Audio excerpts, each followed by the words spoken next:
Okay, Tom Stewart here. I'm with Liz Trotter. This is Smart Business Moves. We have Alonzo Adams in the house. Okay. Alonzo, how are you? Well, yeah. What's this? Number 6, number 7, number 8? Oh, What man. we at? You're a regular. We don't count them. If we did frequent flyer miles, you'd be heading to Hawaii by now.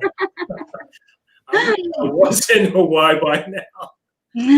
You wish. You wish. It's too nice here. You don't want to leave the It'd be nice in Philly.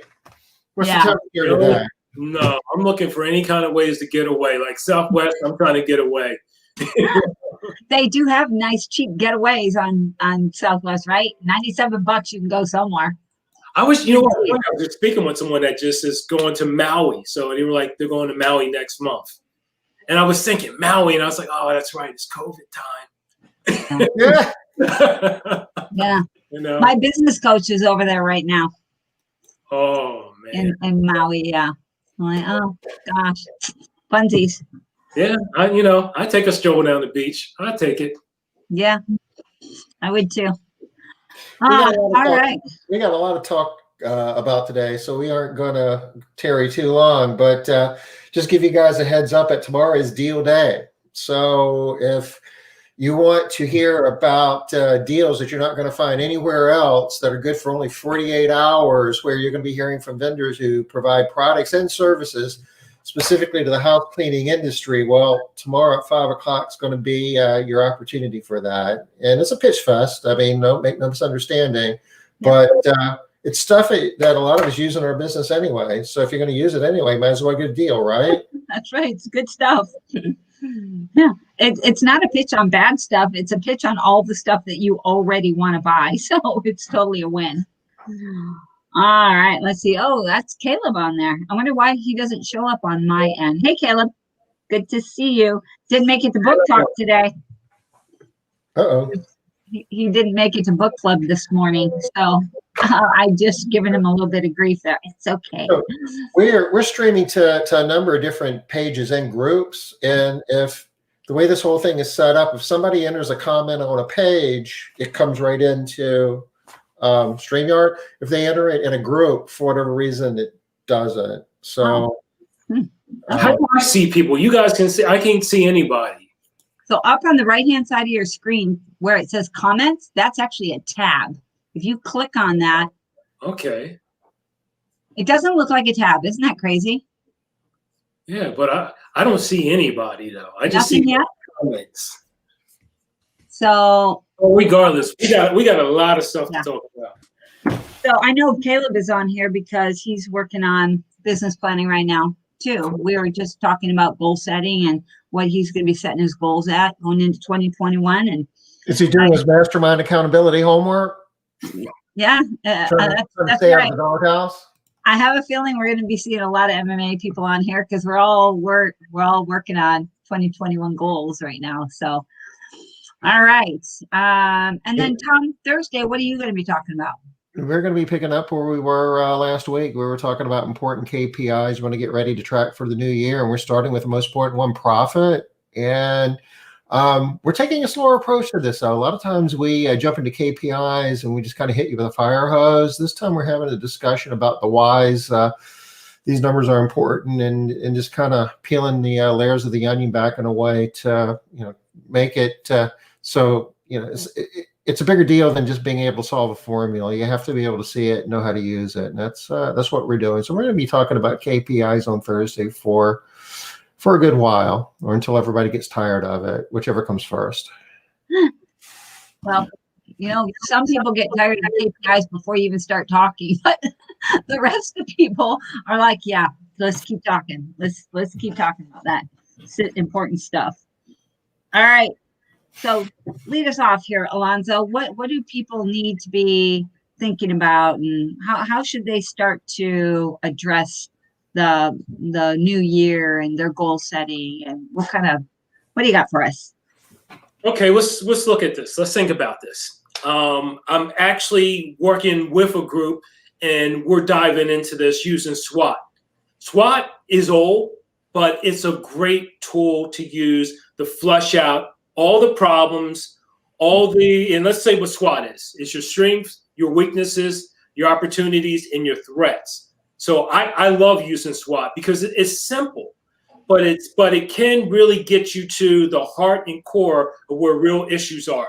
Because when you start to look at what your strengths are, your strengths may have been your strengths 2 years ago, but it may be your weakness now. And let's think of that, like for Blockbusters. Blockbuster's strength used to be that brick and mortar store. They used to always tell you, well, we got stores everywhere. But we found out when Netflix came out, that was a weakness. Yeah. Netflix, they didn't have brick and mortar. So when people are not doing this on an annual basis, your strength and your weaknesses, your opportunities and your threats, you're missing out. You're missing out big time because it's a game changer because your company evolves and it changes and the landscape changes. So what was cool and what was hot in 2020 is not going to be cool and hot in 2021. Because we're talking about an unprecedented event here. So it's all about the strategy, right? It's all about the strategy. But you know what? Let's think about this. Even though you're looking at 2020 and everything that's happened, everything that's been crazy, it's been insane. I got two groups. I had one group that was highly successful in 2020. And I had other groups that struggled in 2020. You know, what was the difference? Why was one group more successful than others? One thing sticks out: planning. The people that had the plan, they stayed to the plan. Regardless of what happened, the circumstances, the ups and downs, they stood to the plan. Because what happens with business owners and entrepreneurs, we're jumping all over the place because we're not focused. We're not the most focused individuals. And when there's a problem, there's an issue, we start to get emotionally caught up, and we avert from the plan, and we decide that we're going to start going with what we feel emotionally is urgent. This is urgent right now. Not important, but urgent. And that's how we get thrown off from the plan. My best years in business is when we had a plan. I mean, when we put up our biggest numbers, just like the companies that I was just speaking to that knocked it out the park in 2020, they had a plan going into this. You know why most people didn't have a plan this year? Most people didn't have a plan because it's been so easy. It's been success after success after success for the past 5 years. So when this happened, everybody started scrambling, and you started running like cockroaches all over the place, coming out in the dark. That's what happened, is because there was no plan set up or a strategy. That's why I always go back to what the 4 elements of making a scalable business is. People, so you got to focus on the people, you have to have the strategy, and you have to have execution, which all leads to cash. And that's what we ran out of as business owners. Most business owners, they just ran out of cash. And so when this pandemic happened, it's like, people were like scrambling all over the place because their money was drying up so fast and so quickly. And they spent so much money and they put so much into the business to try to expand it, to try to grow it, that there was not enough money to sustain. So PPP was a blessing for most. Yeah, absolutely.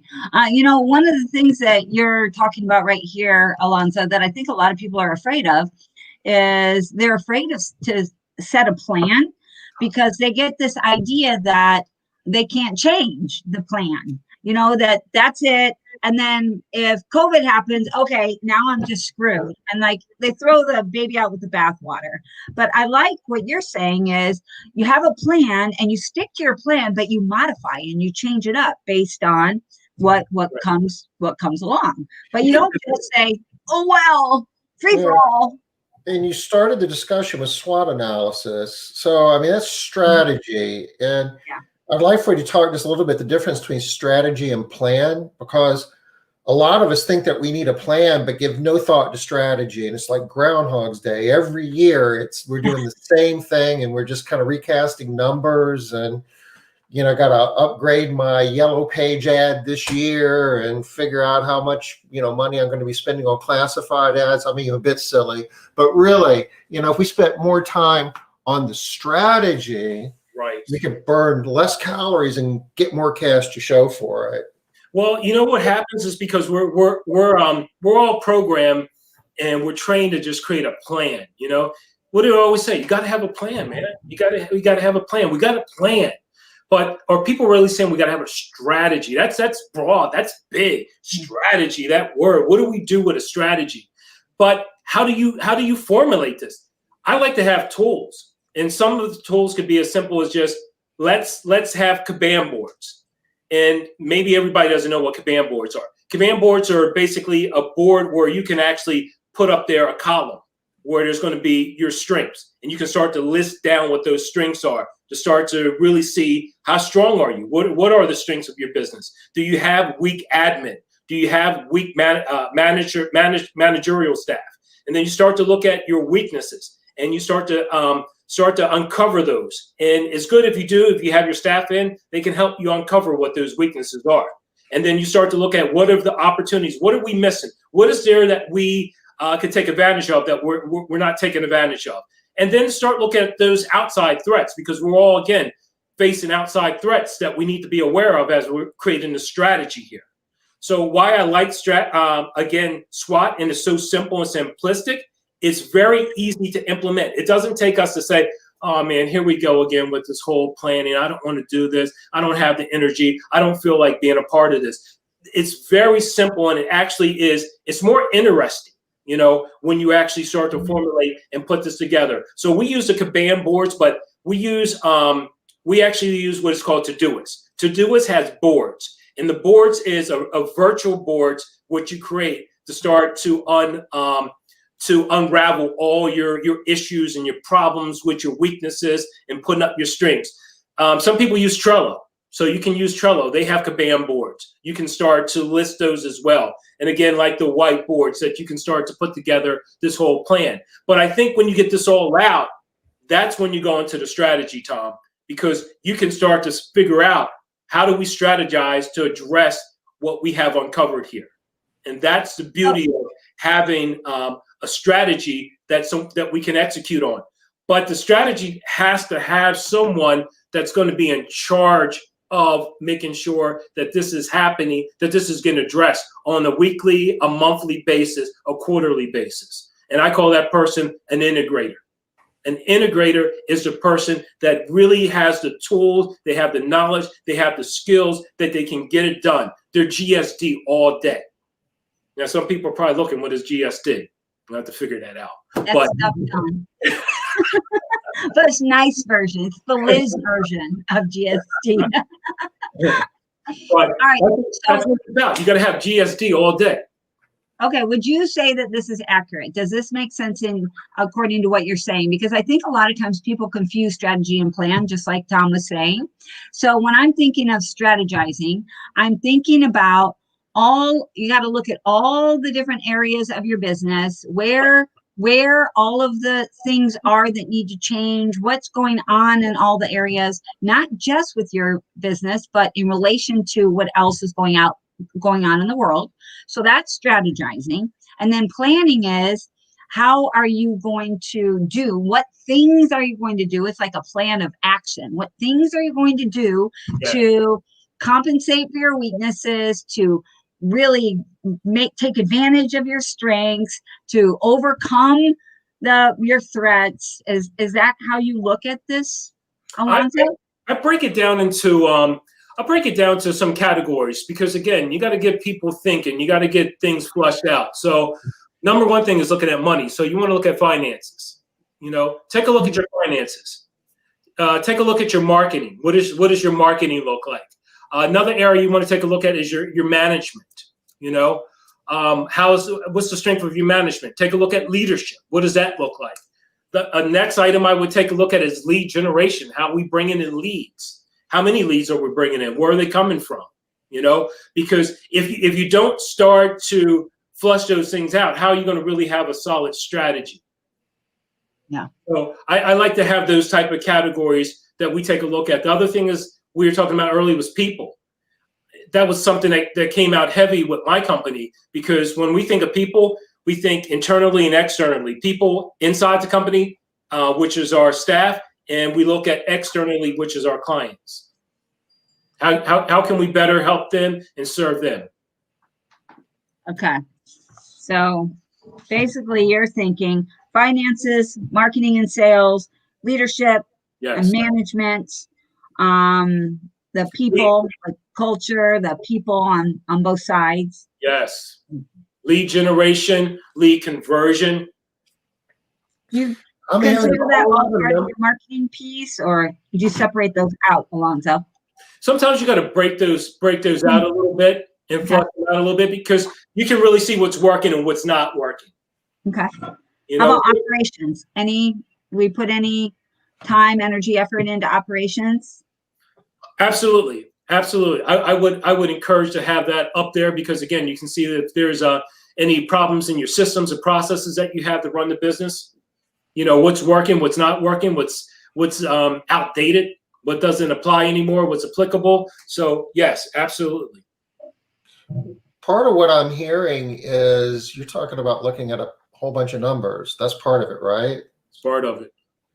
And like if you're looking at, I'm assuming like just doing a variance analysis off of your profit and loss statement would be part of it. And you have goals, I'm sure, in terms of what you expect certain costs to be within your business. Some of them are put in terms of percent to revenue, like your variable cost, your cost of goods sold, and some of them are hard dollar cost. But part of your, strategic planning and would be to figure out, how can I squeeze more juice out of this thing? Where can I tighten this up? And in my mind, that's drilling back to what Liz is talking about, what's going on in operations. You're getting closer to what Liz, you would call your lead indicators in your MMA groups. Yeah.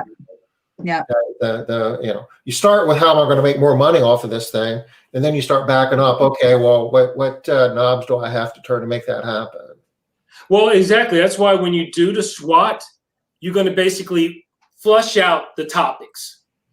Mm-hmm. And once you start to really, why did you bring this up, Alonzo? Why did you say this was a weakness? Then we have to discuss it and bring in metrics that can actually prove that and verify that. So that's when we start to get a little deeper dive into it. But when you start off, and that's why sometimes people, again, are resistant towards doing annual planning. They're like, I don't want to go through all that. So that's why it's like, let's flush out the big stuff. Then we can start to dive in and zoom in on all that other stuff. Because all that stuff that you put into your SWOT, it may not even make it over to your goal side. Because we take all the stuff from the SWOTs and we're going to now have goals. And that will be like your top 10 goals. That's it. Because you don't want to get crazy with this thing. I mean, you could go nuts. When we get done with a SWOT analysis, there's like 30, 40 things up there. Can you really do 30 or 40 things? And it deflates everybody, and it takes all the energy and all the steam and excitement out of it, because everyone in that room knows it's not going to happen. Yeah. That's why it has to be broken down to, this is the top 10 goals right here. What we're going to do in 2021. Is this possible? Could we really realistically make this happen in 2021? That's the only way things get done. So Alonzo, like when you're talking about the different numbers and stuff, so like you're talking about, you do your SWOT analysis, which I love. I mean, I never get sick of doing a SWOT. And I think it's so smart to do one every single year, even if it's not a pandemic year, right?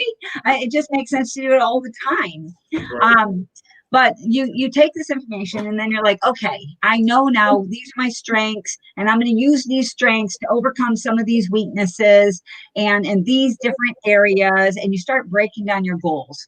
How do you decide? Like, this is one of the big questions that I get all the time is, how do I know how much I should grow based on my size? Or how should I determine how much I should fix this one problem? Let's say somebody is saying, for one of my goals for this year is going to be that I'm going to increase my quality, right, for my company. And then maybe they have a quality score right now, 87. How do I know what's reasonable to get to in 2021? How do they make that determination? How do you make those determinations? Well, the one thing is this. I mean, you brought up a couple of things. The one thing that first stuck out to me is what I hear all the time is that someone says, well, I want to grow my business next year by 30%, 40%. I mean, that's cool. I mean, that sounds like, something that's doable, but how are you going to do that if you don't have the right components and the right people in place to make that happen? So it's about, I think it's looking at what do I need to make those things happen. That's where I go to, because anyone can come up with some, idea of where they think they can get to. But if you don't have the right people in place, right people on the bus or whatever, there's no way you can get there. It's not possible, and plus the right systems and processes. I mean, that has to all be fleshed out to say if you can get to that. And you brought up about quality, and you were saying if someone has like a quality score that's lower, how do we change that? Maybe that's something through training. Maybe that's something through the right programs, and that should be fleshed out and identified. That was one of the things that came out on my company's SWOT. We felt that we were weak in training. That was a weakness. We didn't feel as though that was a strength. So now what we're going to do is we're going to take training, which is broad training. Okay, what is it now to break down training? Now, here's where people get lost at. Okay, let's say we have this plan for the annual year. And the one big thing that came up in our goals in our top 10 was training, which is huge. Huge. How are we going to really go about working on this and implement this? We do it by what is called like quarters. And the quarters are almost like a theme. We create a theme. So in this quarter, we're only working on training. That's it. It's only going to be about training, but underneath training could be about 10 different things that we have uncovered and we discovered. Like different kinds of training or different areas of the company where you need training or different kinds of training programs, or you're just looking at everything having to do with training. The training. We're just going to exhaust training for that quarter, because what happens is that because things happen, like we just got done discussing, things are going to pop up. There's going to be emergencies. And we're going to go to a convention. We're going to be hearing Liz speak. We're going to hear Tom speak. We're like, oh, that's a cool idea. Let's do that. Let's add this. Let's put that in. And you never, ever accomplish what you set out to do, because you're jumping at shiny objects like a squirrel. And that's where the squirrel syndrome gets created. Stay focused. If that's the quarter, this is what we're working on. This is where our focus is at. There's going to be things that's going to pop up, and it's going to sound terrific.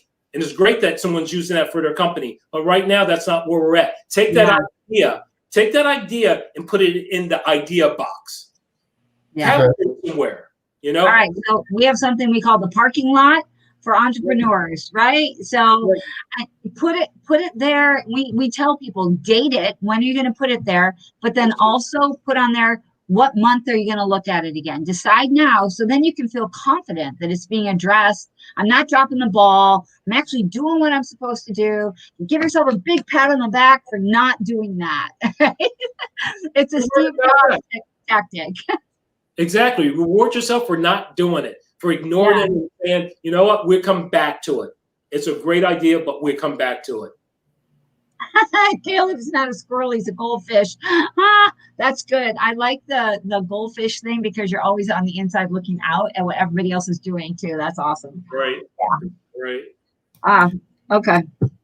That's awesome. So you're doing your strategic planning with all of your leadership team. You're using the people around you to help you determine what you're going to do for the year. Is that right? Is that what I'm hearing? Right, because what's so great about it, everyone sees things different. Or someone else may see a strength, someone else sees it as a weakness. Yeah.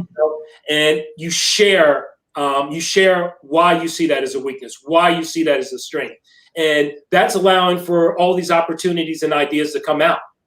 Because there was, I'm just trying to think of the one thing that came out, and I was like, that's not a strength, that's a weakness. I can't think of what it was, but it actually was a difference of opinion to how we see that in the company. And we actually, once we discussed it, we found out it's like, you know what? This is definitely, a weakness now. That used to be our strength. As we said at the beginning of this conversation, it used to be, but things have changed. That's not it anymore. You cannot ride off of that anymore. Yeah. Well, go ahead, Tom. Yeah, I mean, an example might be that a large portion of our customer base has been with us a long time. You can look at that as a strength, but you could also look at that as, well, that's because our marketing over the last year has been really bad. We haven't added any new customers. So, sometimes a strength can be a weakness or vice versa, depending upon the situation that got you to that place.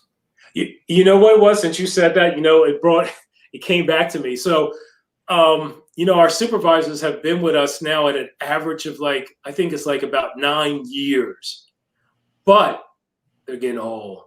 They're getting old. And I'm like, wait a minute. You mean to tell me we can't find anybody anywhere that's young to come? We need to get young. We're getting Gotta old. bring in some new blood. That's true. Got to bring in some new blood, right? Yeah, we're getting old, man. I changed my analogy. I was going down the path of employees, was like, gee, that sounds a bit harsh, so I'll spin it a little bit differently. But I mean, that can be real. You've got to have, a fresh perspective. Yeah. People come in with young ideas, fresh perspective. These new skills. Yes, absolutely. New talents. Yeah, absolutely. Bill Walsh, which was the coach for the San Francisco 49ers back in the 90s, and they won all those Super Bowls. They had a dynasty. His whole philosophy was to get rid of guys once you hit 30. Get rid of the guys. And they used to think it was so cruel and so harsh, but he was bringing in guys with fresh legs. Fresh legs, and these guys would come in, man, and they would add that energy. Because sometimes people get stale. They get stale. Yeah. You need fresh energy, fresh. Yeah, absolutely. I totally agree with that. So one thing that we were talking about when we were talking about the SWOT analysis, that I always found really intriguing was to remember that your weaknesses are also opportunities. And because that really puts a new spin on those weaknesses. It really helps you to look at them in a new light and a new way. So it's awesome to do the SWOT analysis, but there's so many different ways to look at that same information and how it all ties together. Tom, I think we did a big SWOT analysis on a bunch of companies that came to Portland. We did. We had like a group SWOT analysis, and we did it on everybody's companies, all kind of at the same time. We didn't allow enough time because I remember, it was like pushing midnight. We were still like, God, we were supposed to be done at 5.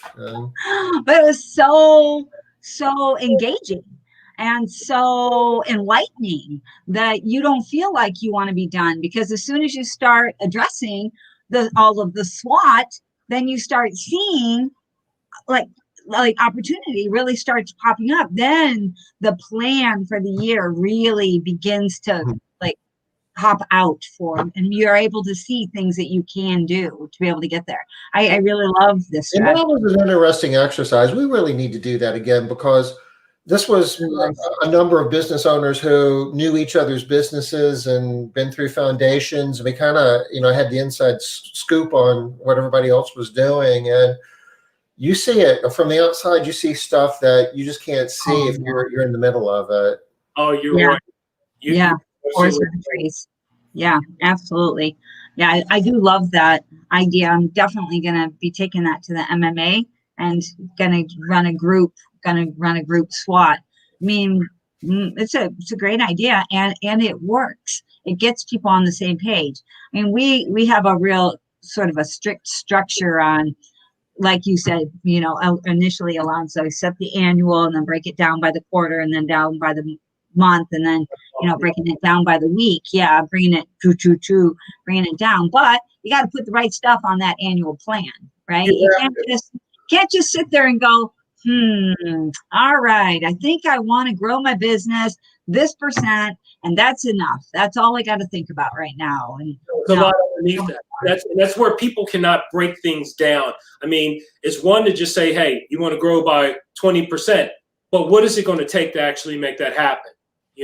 Because you can easily see companies that have doubled in size, but they doubled in size because they were smart enough how to break that down in incremental steps to how they were actually going to fulfill that and execute on that. I hear people all the time come up with some crazy numbers. It's like, yeah, whatever. Can you really break that down and quantify that for me? And that's where you see how that's going to happen. Yeah. But the other key component of it is even Liz, when I was president of ARCSI, I'm not the president. People still think I'm the president of ARCSI. Like, I'm the chairman of ARCSI. He doesn't even have a president anymore. Yeah. They'll call me the president, but when I was president, for people out there that still that's calling me the president, we did so much in that year. I mean, the list that we had has never happened before, and it still hasn't happened. So the amount of things that we got done, and we had the staff there at ARCSI looking at us like we were nuts. Are you crazy to how much stuff you have for us to do? But how it got done is how the same way that everybody can run their own business, you have to have that integrator. And we're having those meetings. And the meeting is basically holding people accountable for what they're responsible for. And that's where people fall off and these things don't happen. If you're going to have a weekly meeting, have a weekly accountable meeting. Yeah. If you're doing it on monthly, hold people accountable to it. Have deliverables. You're coming to that meeting, you have to have your deliverables, and people got to be held accountable. That's how and the right things. So I love what you're saying right there, because a lot of times what I'll run into, because, we run these accountability meetings, right? People will come to the meeting and they've done all of this stuff, but you fail. You get an F today because you did not do the things that you knew were the right things to grow your business. Instead, you went off, what'd you say, Alonzo? Chasing squirrels, right? What'd you do? What? That's not good. You don't win. And Tom always says this, you can get lucky, and while your business is small, it will grow. It can grow, and you can get lucky. But at some point in time, if you don't start doing the right things in the right order at the right time, that's not going to happen anymore. You can accidentally make money, but that doesn't mean it's sustainable. Even people that are, so I do hear this from people sometimes, I don't really need an accountability group because I'm really good at getting things done. Really? Yeah. So like everybody's good at like staying busy and keeping like their stuff on their plate, but not everybody is good at keeping themselves holding themselves accountable to doing the right things. That's hard. That's really hard. It is. Early on, Alonzo, you mentioned, the big four: strategy, people, execution, cash. All of those are extremely important for their own reasons, but execution is probably where it breaks down the most, right? And when I say execute, I'm looking for the entrepreneur as being effective. Man, how effective are you? You come in, are you effective? Do you have someone that works for you? I mean, they're totally effective, because if you're going to get things done and you're going to have that GSD, you got to be able to be focused. You have to have a way that you're actually you're delivering. And when I say delivering, I always look at someone that I give something to. If I give you an assignment, or I give you something to take care of, how are you actually capturing what I'm telling you? And how are you going to deliver on this? Do you have a calendar? Are you organized? Do you have a way that you're actually going through with some task management system? And most of these people, as I find out, they don't have a task management system. They don't know how to capture things. They got it in their heads, man. They're walking around with stuff in their heads. So no, they're not effective. There's no way you can execute. Everything's stuck in your head. Yeah, it's true. It's big time of being able to execute. It's like, if you're not the person, you're not a good executor, and you're a visionary, which most entrepreneurs are. We're visionary, Find someone that can execute. Hire someone that can execute. That's the opposite of you, because you're visionary. You have all these ideas. You're an idea person, but you need somebody that can actually get this stuff done. And I talk to people all the time around this idea, Alonzo, with this thing. So maybe you have some advice for these people. I love what Cece is saying right here too. This is somebody who's very effective too, right? She's very, very effective. Yeah, but keeping track of that why really, really does matter. But what I was going to say is, I talk to people all the time, and I know you do too, Alonzo, that are like, this is a great employee. She's a great employee, like an office person. And she's great because she's so loyal. She will do anything. She loves the company like I do. She wants to see us grow. Okay. But my problem is that I worry she's not going to get stuff done. She drops the ball. She can stay busy. She works so many hours. I was just talking to somebody about this today for a big forum call that we're doing. And she's like, I love her. My two office people, they're great. All of the things that are great are all of these awesome things in the mindset, great. But someone has to get stuff done. Someone has to be good at executing. Somebody has to be good at, like you say, being effective and making the things happen without needing someone to say, here are the 10 things to do. Okay, go do them. When you're done with that, come back and get a list. Right. The people that are running your company for you can't operate off of the list that you create. They need to operate, like you were saying, you set up the goals together, and then we're setting up that plan together as a group.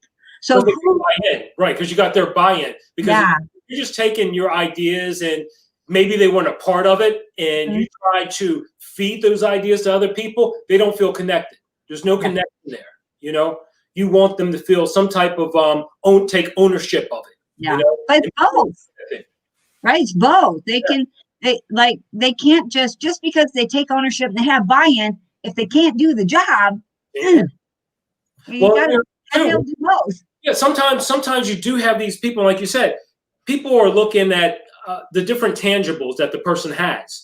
You need them to do a specific job. Do they have the skill to do that specific job? That's why I use the integrator for the person that can actually do that. That's a skill set. That's not something that everyone has. A lot of people like to hire people like them. I like her because she's nice. I like him because he likes what I like. Right. We get together so good. I need somebody where we don't get along sometimes.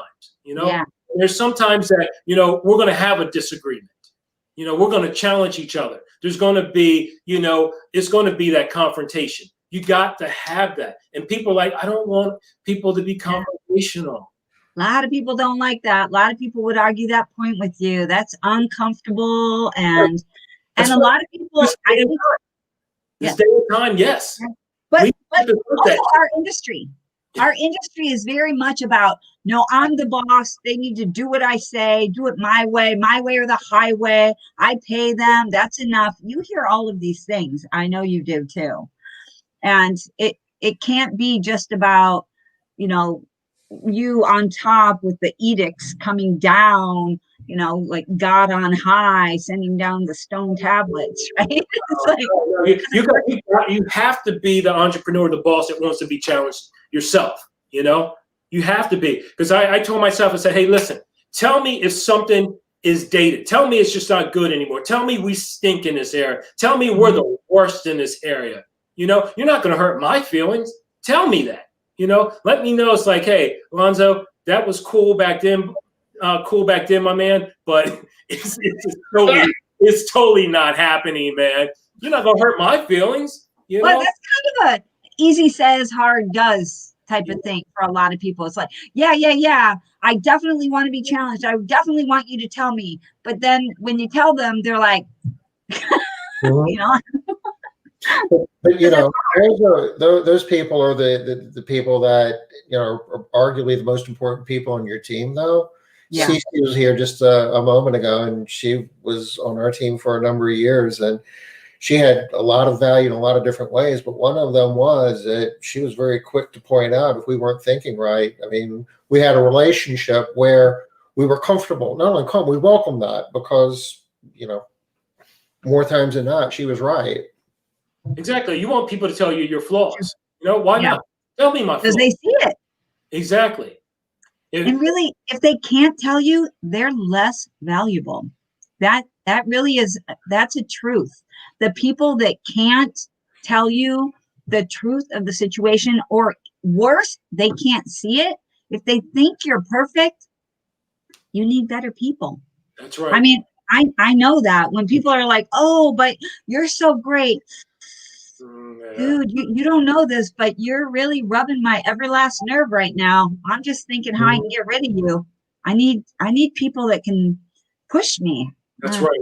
That's This right. is all I can do on my own. I need better than this. That's right. Let me know where we gotta improve in, because we need more. I need more. And that's the whole thing that starts to drive everything when you have that transparency with inside the company and that trust. Because that's trust, Yeah. We trust each other that you can be that open and be authentic there as a leader, And that's what I always try to look at. Am I being authentic? Am I being open? Am I approachable where you can come and say, you know what you just said really wasn't good stuff. So when you say you need more, and trying to loop back around and tie this into to planning going into next year, when I hear that, I'm hearing setting expectations and working with a lot of cleaning business owners, a lot of CEOs. I mean, that's something that oftentimes, being a visionary, we can cast a very abstract idea of this is the direction we're going, but not doing a really good job of setting tangible expectations that people can really work off of. And how does that fit into the model? Well, the whole thing, is always with expectations is first, you got to be the model of that. You got to lead by example. I think that sets the tone. So I set the tone because one, I know I'm definitely going to be the hardest worker in the company. And when I mean hardest worker, I'm not just mean working into the day-to-day stuff, but I mean as being the hardest worker is to my craft, to myself, to my growth, to my skills. And so everyone knows the expectation here is that, wherever you're at, we're looking for you to get to the next level. We're looking for you to be able to deliver on what you're given. Right. And we do put a time onto things. That's why those weekly meetings are huge, for expectations are set. And it's okay that you're getting called out in a meeting. If you don't like getting called out in a meeting, we need to deliver. Your stuff. Yeah, your stuff. You got to deliver. So those weekly meetings that companies don't do, they're the companies that tend to have lower expectations in them. Because when you come in on that meeting on let's say on that Wednesday, and I'm sitting at the head of that table, I'm gonna bring up what your responsibility was, and I'm gonna ask where you at. Now, if you gave me the same answer you gave me last week, their expectations are not being met here. Expectations are we need to deliver every single week on what we said we're going to do, when we said we're going to do it, how we said we're going to do it. Other than that, it's a character flaw, if you ask me. It's what it is, a character flaw.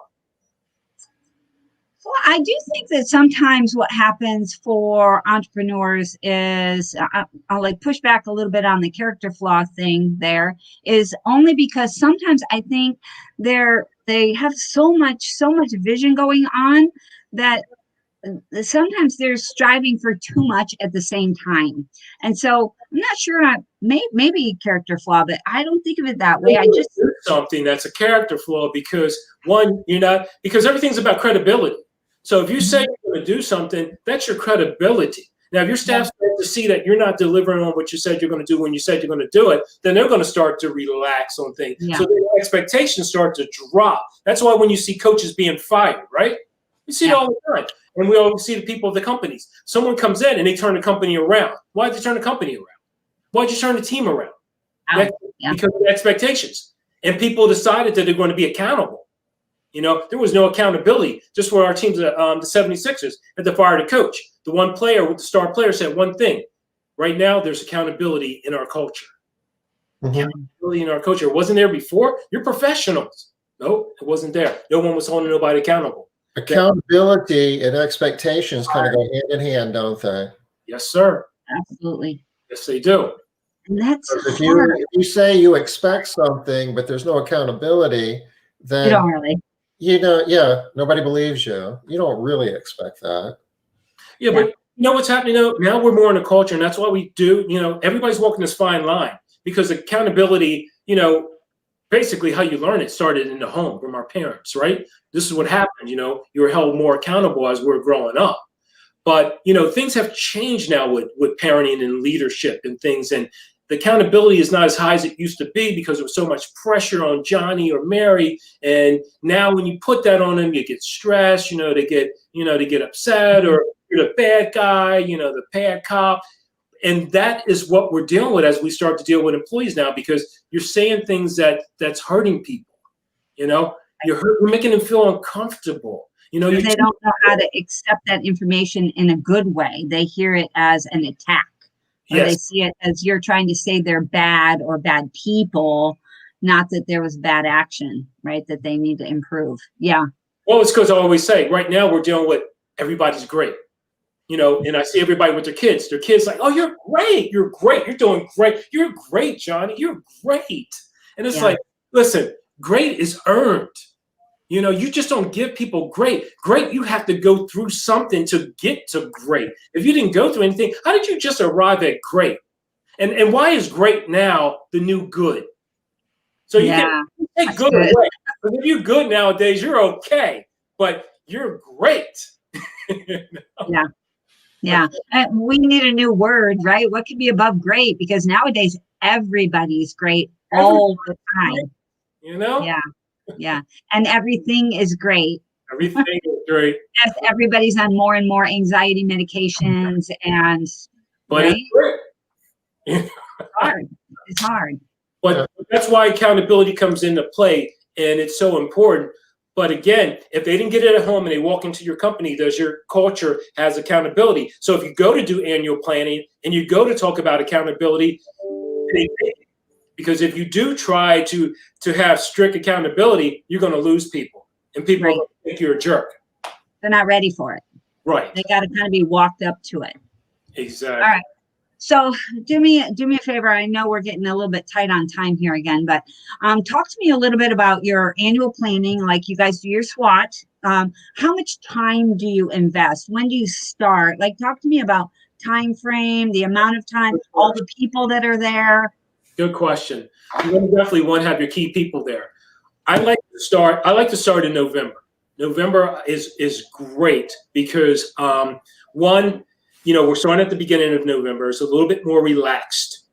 And two, we have time to adjust it if we need to. Because we have had to tweak it a little bit because we had up there like something was too broad. And then we said, you know what? We need to break it down a little bit. But it needs to be completed in November in my company. And again, it's only with the key people. They do change in time links. Over the years, they have got shorter. You could bang this thing out in maybe, 3 hours, or 4 hours. Before they were longer. They could be a whole day because that's what, listen, the whole day ones was because we were in so bad, we were so bad shape, and we didn't do it for so long. Now we got all this stuff. That's why you need to do it every year, because it's like, I always say about with couples therapy. It's like, you should have did this beforehand. Now she's pissed off about this. He's pissed off about that. He's trying to get her to remember what happened. And she said, it wasn't like that. And it's a different story. No, that's why you got to do it more often, because if you do it more often, it shouldn't take that long, because no one wants to sit in there for 7 or 8 hours and do it. Trust me, they don't. It's exhausting and it becomes boring. There's nothing exciting about it. If you can do that thing, make it exciting though. Whatever you got to do. If you're doing it in the morning, have a morning breakfast there. Make sure if you're doing it in noontime, have a lunch or something. Make this interesting. Decorate the room. Bring something to say this is an exciting time to do this. And like I said, there has to be the theme of that quarter. What is the theme? Everyone knows what that theme is, and everyone's has an idea to what they need to be focused on and motivated to do. So they're not getting caught up or distracted or start coming up with ideas that, again, has nothing to do with the theme.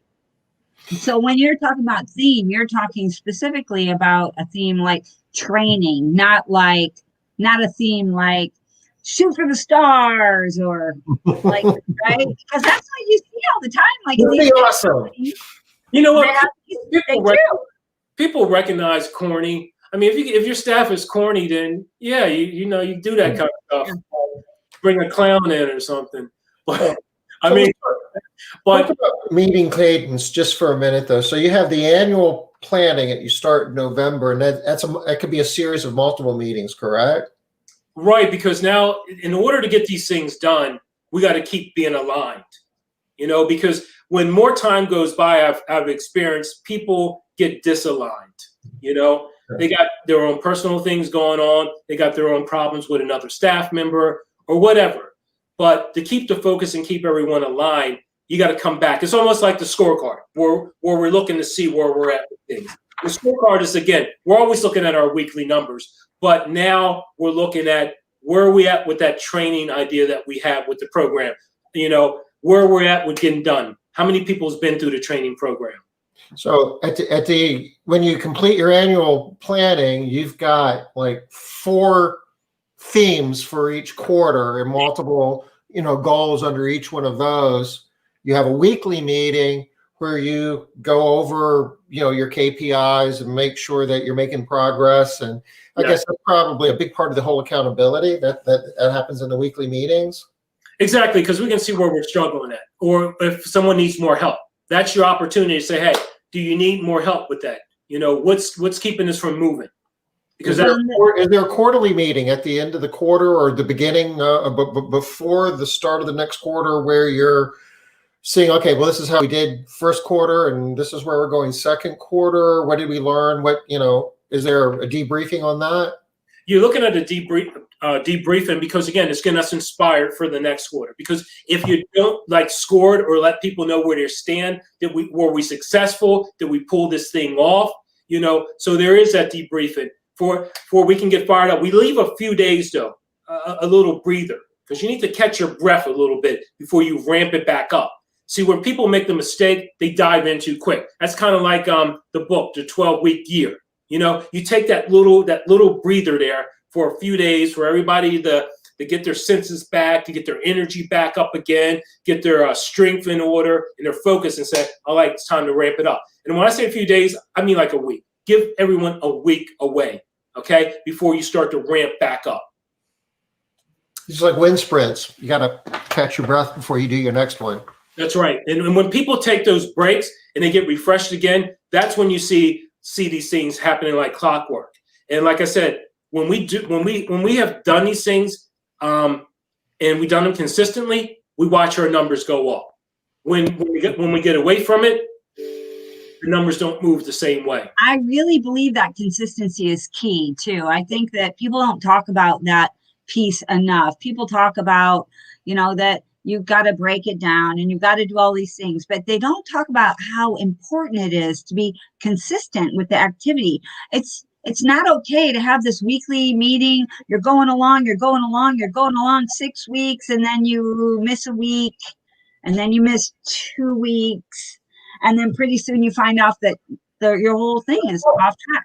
It falls apart. And then people won't believe into it. But majority when that happens, it's who's responsible for making sure that this is getting done. That's the person what is usually the business owner, because they're not focused, Or the integrator.